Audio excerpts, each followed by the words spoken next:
Morning mga kalolo. So nandito tayo sa loop ngayon ang ating mga pliers. Ayan yung loop ng ating mga pliers. Ayan.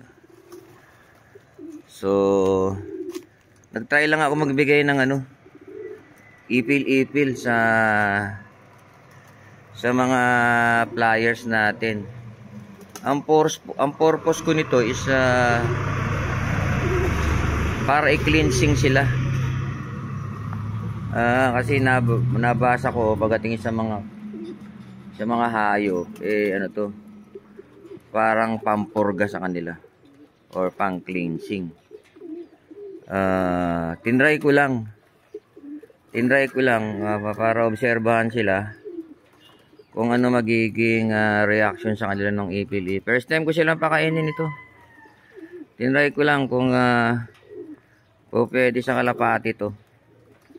So mag-research tayo tungkol sa kalapati kung nagpapakain sila ng ipil-ipil. So ang purpose ko lang nito parang i-cleansing sila o purgahin sila. So hindi ko naman to sinasabi na epektibo to, hindi po. Tinatry ko lang po kasi yan po, kung nakikita nyo, gustong-gusto naman nilang kainin. Ayan po.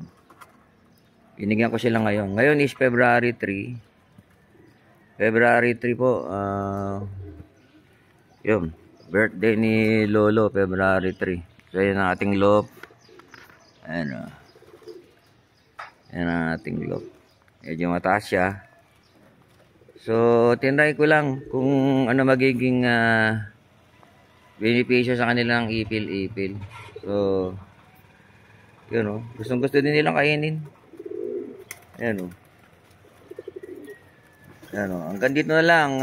In-update ko lang kayo mga kalolo. Maraming salamat sa panonood.